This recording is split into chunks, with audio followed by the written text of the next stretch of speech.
Buenas tardes, profesionales del aire acondicionado.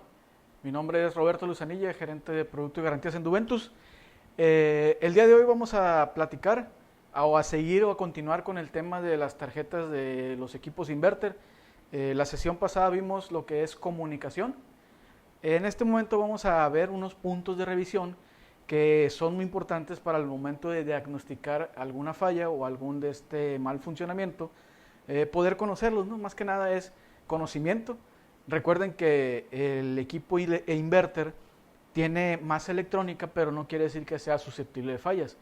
Es susceptible de fallas cuando el proceso de instalación no se hace de manera correcta, cuando el proceso de instalación eléctrica no se cumple con lo establecido por la NOM, y eso acarrea o tiene como consecuencia una falla en lo que es la electrónica del equipo inverter. Y no solamente en un inverter, recuerden que también los equipos convencionales tienen su tarjeta electrónica, y si el proceso de instalación eléctrica no es en base a la NOM o a un proceso estandarizado de instalación eléctrica para aires acondicionados, va a tener fallas, ¿sí? Entonces, agradezco a las personas que nos están acompañando el día de hoy. Les doy las gracias por permitirnos transmitirles un poco del conocimiento que les puede ayudar a ustedes en su trabajo diario. Recuerden que Duventus es más capacitación, Duventus es más fortalecimiento para el técnico, y Duventus es más información en general, ¿sí? Entonces, agradezco a todos la atención. Vamos a ver un poco lo que vamos a utilizar ahorita. Pues vamos a usar los guantes de seguridad, lógicamente. Acuérdense que a los inverter no le podemos meter la mano así nomás porque sí. Multímetro, pues desarmadores en caso de, pero ahorita ya tenemos aquí todo un set de los componentes que tienen los equipos inverter conectados en periferia, ¿sí? En el caso de la tarjeta del interior del evaporador, tenemos el oscilador, el display, el motor del condensador, ¿sí? La tablilla de conexiones, lo que es la tarjeta del condensador, la válvula 4 vías, el reactor, que es una parte muy importante para lo que es el proceso de inversión de voltaje y de comunicación, y su juego de sensores, ¿sí? Entonces, ¿qué vamos a ver en este momento? En ocasiones, el equipo inverter trabaja, pero no manda ningún código de diagnóstico. Si el equipo inverter no manda ningún código de diagnóstico, quiere decir que la tarjeta del evaporador no está recibiendo la información completa, y en el condensador se queda la información grabada. ¿Por qué puede pasar esto? Porque la tarjeta del condensador no le llega un voltaje pleno, porque tiene un problema interno en los componentes, y la tarjeta del evaporador no percibe o no recibe esa comunicación, ¿sí? Entonces, ahorita lo que vamos a hacer es energizar la tarjeta o energizar este módulo de pruebas, y vamos a ver el recorrido que hace el voltaje alterno hasta convertirse en voltaje directo, donde van a estar los puntos de revisión y hasta dónde va a llegar, que es el módulo IPM, ¿sí? Échale mi Jason ahí.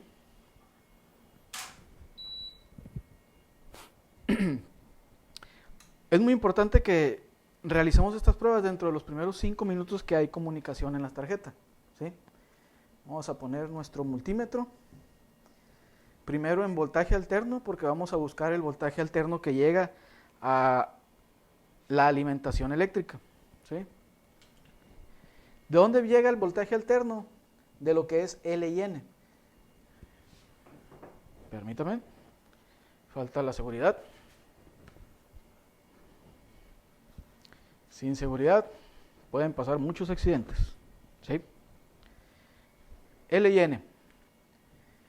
L, recuerden que les hemos dicho que es fase 1 o línea, N es el neutro o fase 2, ¿sí? Entonces, revisamos voltaje alterno en el suministro. Vamos a poder mover un poco para acá, echarlo para acá. 220 volts, ¿sí? De aquí, este voltaje, que es el de suministro eléctrico, brinca por estos puentes para bajar al evaporador y energizar la tarjeta del evaporador. Recuerden que en los equipos inverter no hay una fase que retorne como una fase de control, para hacer trabajar la tarjeta electrónica del inverter. En el inverter hay comunicación y esa comunicación va por el cable negro. Entonces, de aquí a aquí tenemos 220, lógicamente, en el siguiente par, que es la comunicación al evaporador o el voltaje al evaporador, deben estar los 220. Creo que se atraviesa un poco el cable. ¿Sí?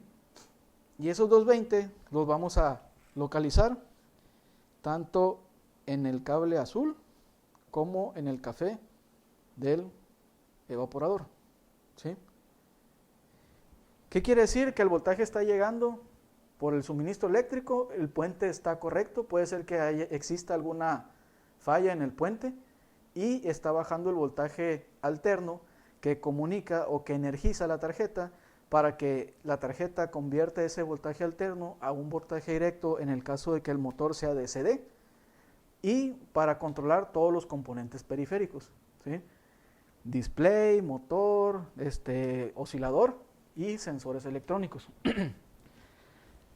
Nos vamos al condensador. Tenemos café azul, azul café, negro señal. Acuérdense que para revisar la señal es entre 1 y N, pero aquí vamos a buscar el voltaje alterno que viene en el cable café y el azul. Van a llegar a esta parte de la tarjeta. ACL, ACN, ¿sí? Vamos a colocar 220 volts. Déjenme que haga un poco de contacto aquí. ¿Sí? Se mueve. Aquí con la tarjeta del condensador hay que tener mucho cuidado porque recuerden que tiene un barniz protector. Si la punta del multímetro no alcanza a llegar a lo que es el estaño de la soldadura, pues la lectura no va a ser correcta, ¿sí? Este voltaje pues pasa por una serie de filtros, una serie de varistores que lo van a hacer o lo van a pasar de la etapa de suministro eléctrico, un relevador de señal de comunicación, hasta lo que es el puente de diodos. Que el puente de diodos es el primer paso de la filtración del voltaje alterno al voltaje directo. Si nosotros revisamos al centro, vamos a tener voltaje alterno. ¿Sí? Checamos el multímetro, 220 volts. De aquí ya vamos a brincar a un voltaje directo. Entonces, nuestro multímetro lo cambiamos a voltaje directo y en las patas exteriores del puente de diodos ya tenemos un voltaje que está variando. 306 volts. Vemos negativo. ¿Qué quiere decir?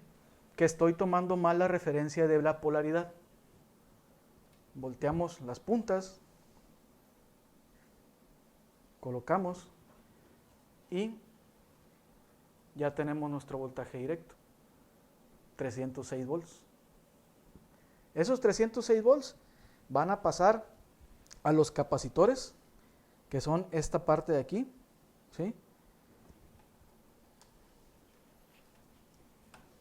Tenemos la parte negativa, la parte positiva de un capacitor.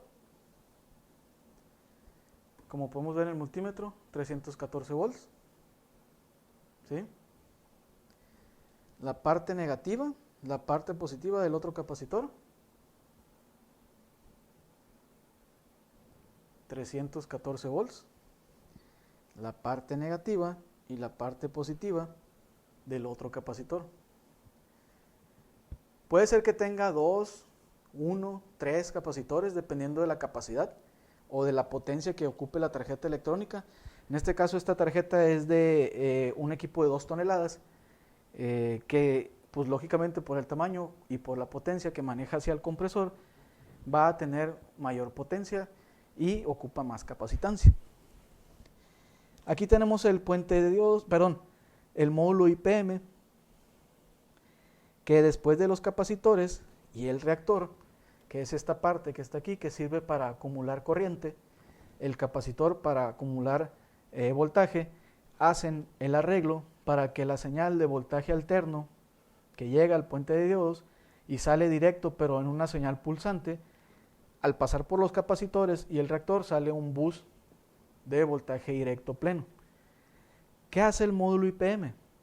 Cuando ustedes o cuando el cliente energiza el equipo y la tarjeta del evaporador le dice a la del condensador, oye, ocupamos trabajo, el módulo arregla la frecuencia, arregla la potencia, arregla el voltaje para subir o bajar la frecuencia de comunicación, y eso hace que el equipo minimice la potencia, minimice la frecuencia o la aumente, dependiendo de cuál sea el trabajo que vaya a hacer, ¿sí? ¿Cómo podemos validar el módulo IPM? Buscamos el punto negativo, que puede ser cualquiera de los capacitores, y el punto de referencia hacia el compresor, ¿sí? Debemos de tener un voltaje latente. En este caso tenemos 15 voltios porque la tarjeta no está trabajando, ¿sí? Si nosotros energizáramos el equipo para que mandara el voltaje hacia el compresor, íbamos a detectar los 320 volts que trabajan con el compresor. O más bien íbamos a detectar el voltaje de potencia que está mandando en ese momento la tarjeta. Porque puede ser de entre unos 100, 180 volts hasta los 350 volts directos, ¿sí? ¿Qué más tiene la tarjeta electrónica? Aparte del puente de diodos, tiene los módulos IGBT que ayudan al proceso de inversión del voltaje, ¿sí? Hay unos que tienen 2, hay otros que tienen 1, el módulo IPM, la electrónica de control para el módulo IPM, la electrónica de control para los periféricos, ya sea motores, sensores, válvula 4 vías, varistores, sensores de temperatura. Todo esto es electrónica de control. Esto es electrónica de potencia, ¿sí? Del puente de diodos, los capacitores, el reactor y el módulo IPM es electrónica de potencia. Todo lo que es electrónica menor a los 15 voltios es electrónica de control, pero aquí hay una etapa especial que controla el trabajo del módulo IPM y hay una etapa de control que ajusta o gobierna los componentes periféricos, ¿sí? Incluso revisa los voltajes de recepción. Estos procesadores también analizan el funcionamiento de cada componente. Son los que se encargan de revisar el voltaje alterno que está fluyendo, la corriente, para en caso de que exista alguna sobrecorriente o algún sobrevoltaje, el equipo pueda protegerse. Cuando los equipos están energizados, pero no están trabajando, son vulnerables a los sobrevoltajes. Ahorita en este momento el equipo está energizado, pero no está trabajando, porque tenemos un voltaje latente que está circulando por la tarjeta. Cuando el equipo se energiza es cuando empiezan los componentes a protegerla, a controlarla, y es cuando se puede el equipo estar en protección continua. Cuando el equipo está fuera de trabajo, le decimos en temporadas bajas o cuando existe un periodo prolongado de no funcionamiento, entonces es cuando el equipo es mejor bajarle el térmico, dejarlo desenergizado, para que si existe algún falso contacto, algún cortocircuito, algún problema en el transformador del suministro de energía, no llegue a la etapa de voltaje y dañe la tarjeta, ¿sí? Algo muy importante también que muchas personas o muchos técnicos me han preguntado: si yo tengo un equipo que se energiza en el condensador, como es este caso, ¿puedo hacer un puente en el evaporador para energizarlo y mandar ese mismo voltaje de evaporador a condensador? Se puede hacer, pero cuando el equipo se energiza aquí, en el condensador está la protección. Cuando el equipo se energiza acá, en el evaporador está la protección. Muchos me van a decir, no, pues es un puente, es el mismo voltaje que tiene aquí, el que tiene abajo. Pues sí, pero esa reacción que tienen los componentes electrónicos, que son de milisegundos, es la que ayuda a la tarjeta a protegerse, ¿sí? Entonces, es muy importante respetar la etapa de suministro eléctrico. Si va en el condensador, debemos hacerlo necesariamente al alcance que esté en nosotros para que el equipo se energice al condensador. ¿Cuándo pasa esto? Cuando tenemos instalaciones en condominios, en departamentos, que regularmente el equipo está en un lugar asignado. Ese lugar asignado pues tiene su suministro eléctrico y ahí están los puntos de conexión, ¿sí? Entonces lo ideal es que si el punto de conexión está en la pared donde vas a instalar o en la preparación, es de ahí subir con el voltaje al condensador o al lugar donde esté asignado para conectar el condensador o instalarlo y regresar con la fase de comunicación. ¿Cómo vamos a evitar transferencias?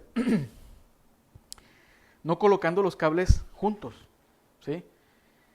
Cuando hay una corriente o un voltaje en contraflujo, provoca una histéresis, un campo magnético contrario, y eso puede afectar la comunicación de los componentes, ¿sí? O provoca calentamientos.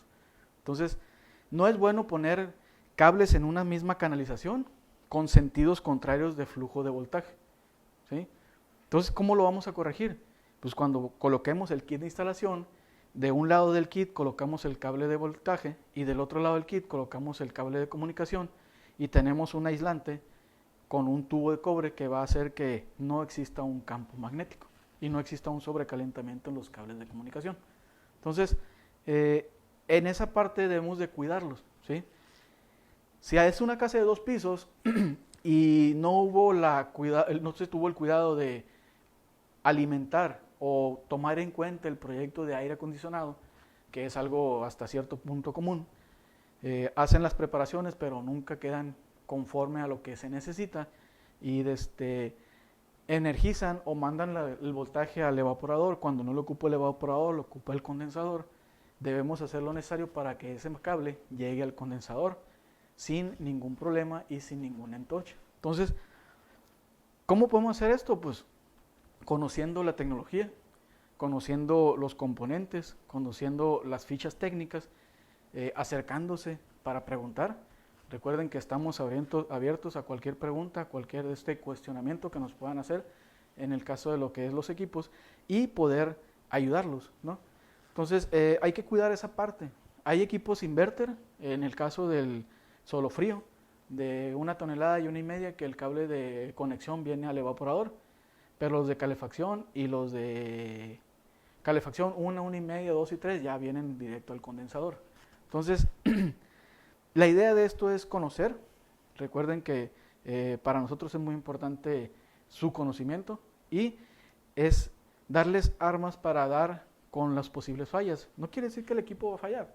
Lo que quiero que ustedes es que conozcan dónde están los componentes que ustedes pueden ver, analizar y revisar para determinar cuál es la falla, ¿sí? No sé si tengamos alguna pregunta.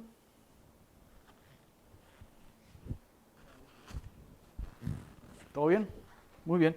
Entonces, recordemos o recapitulemos lo que es el flujo del voltaje en lo que es el equipo inverter, ¿sí?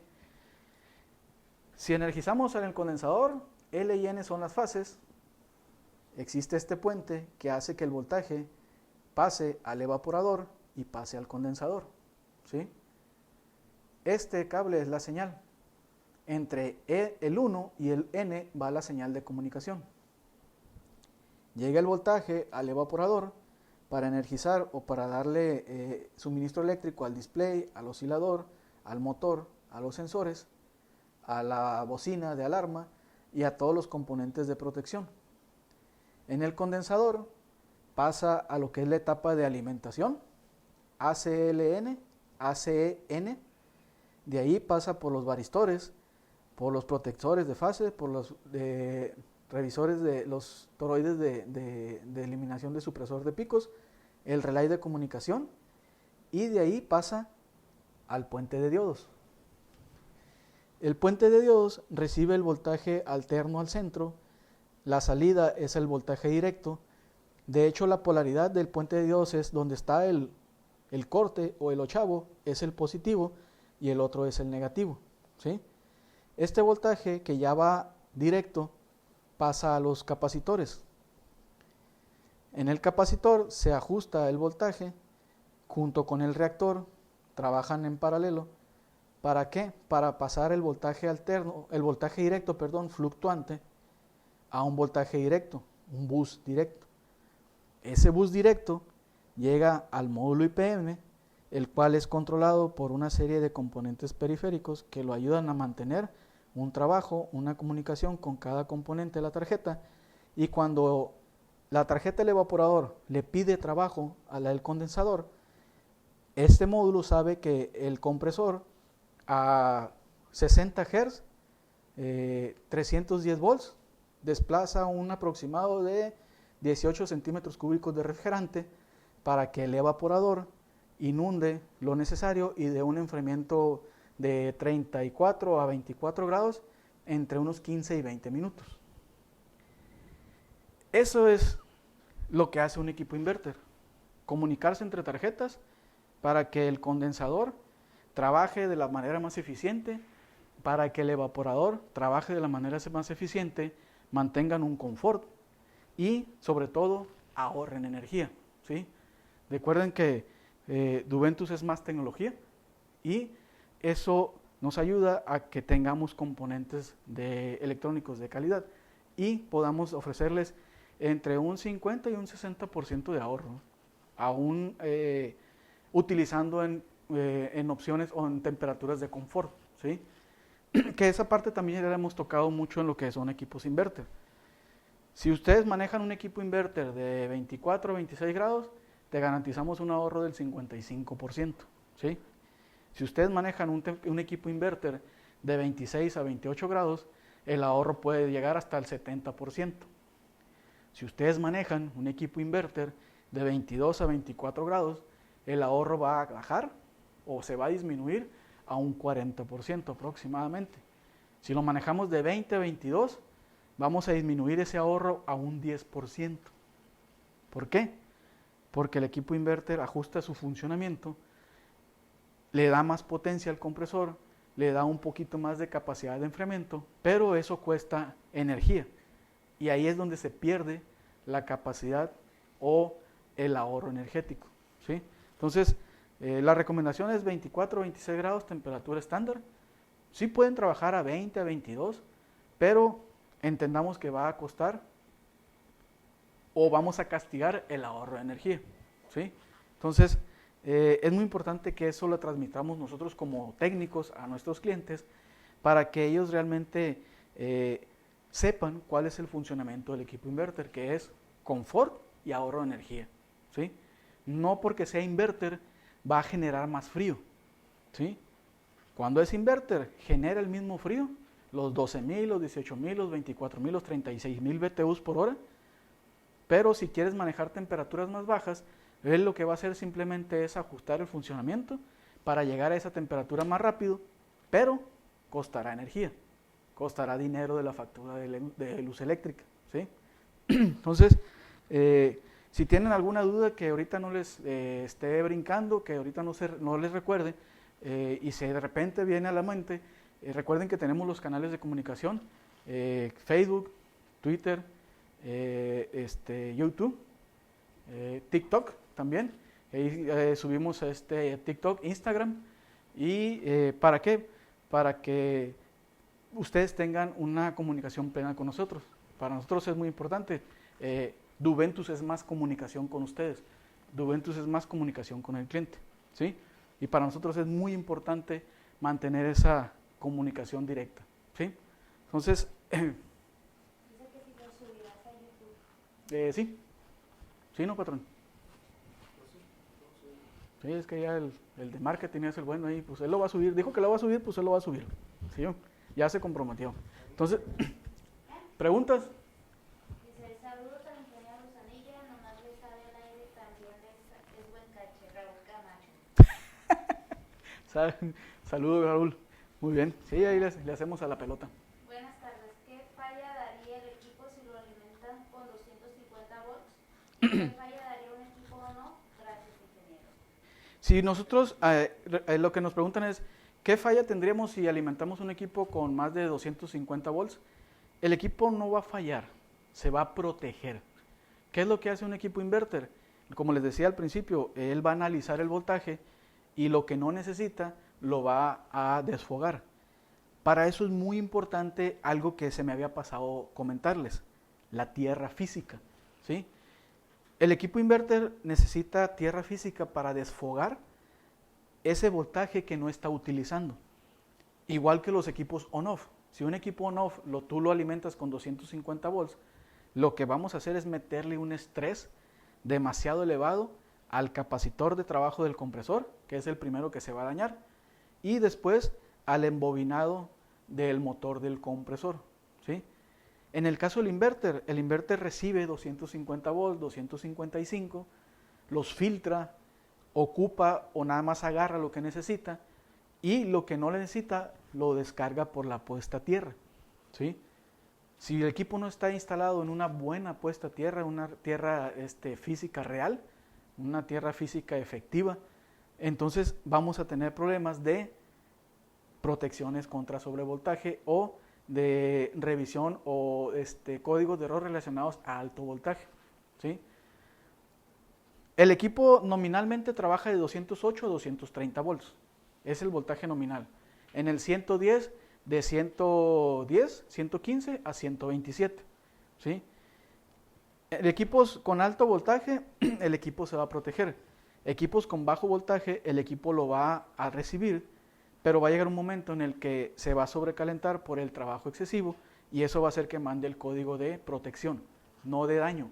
No se va a dañar, se va a proteger. Pero para que no termine de dañarse, debemos de poner una buena tierra física, ¿sí? Napoleón Gallardo.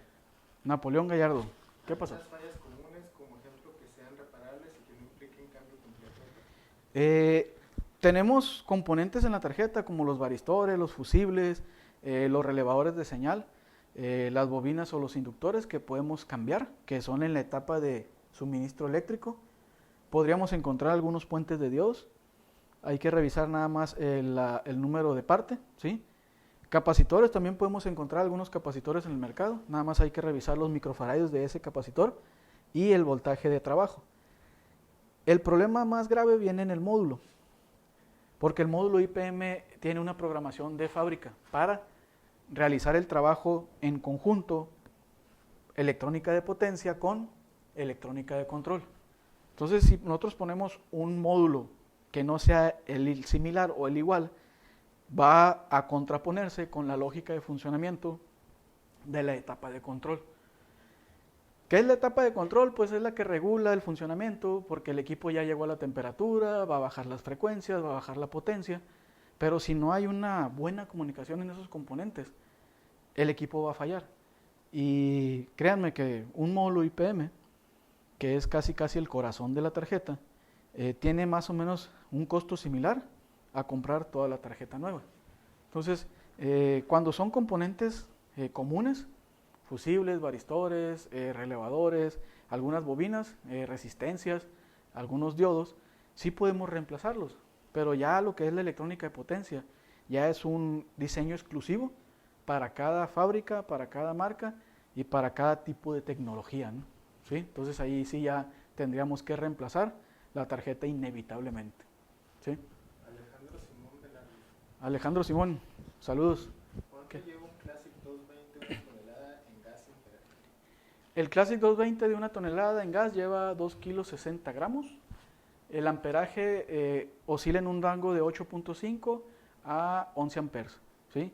Nominales 8.5, ya en trabajo sobre marcha o en temperatura extrema puede subir hasta los 10.5 u 11 amperes, ¿sí? ¿Qué más? Daniel Doñez. Daniel. ¿La tierra física para sus equipos debe ser aislada o interconectada al neutro? No debe ser tierra física efectiva, que es la tierra aislada. Si el equipo es 110, sí podemos usar esa referencia que se tiene en la mufa o en el cuadro de medición. Creo que eso ya lo vimos en un tema anterior. Las tierras que están pegadas a los neutros protegen los equipos 110, pero en el caso de los equipos 220 acarrean más problemas, porque muchas veces hay voltaje de retorno por el neutro o se toma una referencia de tierra como un neutro y provocan un flujo de corriente por las líneas de tierra y eso va a dañar el equipo 220. o le va a meter ruido y eso va a generar un mal funcionamiento o un daño en las tarjetas. Lo ideal es que si vamos a meter un equipo 220, debemos de cerciorarnos que la tierra física esté aislada del neutro para que pueda ser considerada como una tierra física efectiva. ¿Sí? Napoleón, hay algo otra vez. Napoleón, dime, ¿qué pasó, Napoleón? ¿Con qué frecuencia fallan los sensores? ¿Viene impreso el valor de cada sensor? ¿O una lógica manual? Los sensores no fallan a menos que cuando le demos mantenimiento los manipulemos mal o los dañemos. ¿Sí? ¿Qué es dañarlo? Por ejemplo, este tipo de sensores, jalarlos y desoldar las patitas. En el caso del sensor de ambiente, por ejemplo el del evaporador, que al manipularlo, esta parte la estemos presionando. Aquí es donde está el termopar, que es un bulbo que tiene dos puntas. Entonces, si nosotros lo presionamos, provocamos un cortocircuito y dañamos el sensor. ¿Sí? Entonces, no es que fallen, más bien es que provoquemos la falla con una mal manipulación del componente. Las tablas de los sensores están en la página de internet, hay una tablita de código diagnóstico. En la aplicación también están cargados lo que son las tablas de valor de resistencia a temperatura y voltaje equivalente. Recuerden que el sensor es una resistencia, la tarjeta lleva un voltaje y por el diferencial se comunica con la tarjeta principal y hacen el arreglo de que yo sé que el sensor a 15 kilo ohms o a 10 kilo ohms, perdón, está a 25 grados porque tengo un diferencial de voltaje de 2.6 volts directos. Y eso es lo que interpreta la tarjeta, el diferencial de voltaje. No la resistencia, ni la temperatura, porque la tarjeta no sabe de temperaturas, sabe de el voltaje que está mandando la resistencia del sensor con la suministro eléctrico de la tarjeta, que son 5 voltios. ¿Sí? Entonces no es común que se dañen, es más común que los manipulemos mal al momento del servicio preventivo. O que tengamos algún problema con fauna nociva, que se coman los cables, los ruñen y ahí ya caminó el sensor. ¿Sí? ¿Algo más? Bueno, señores, para mí es un placer platicar con ustedes. Recuerden, si tienen alguna otra duda que ahorita no les brinque, no les llegue, escríbanos para darles contestación. Y la siguiente semana nos veremos con otra práctica más con relación a los equipos Duventus. Mi nombre es Roberto Luzanilla, gerente de producto y garantías en Duventus. Recuerda que para Duventus lo más importante es tu capacitación. Duventus es más información, Duventus es más comunicación y Duventus es más calidad para ti. ¿Sale? Nos vemos la semana que entra.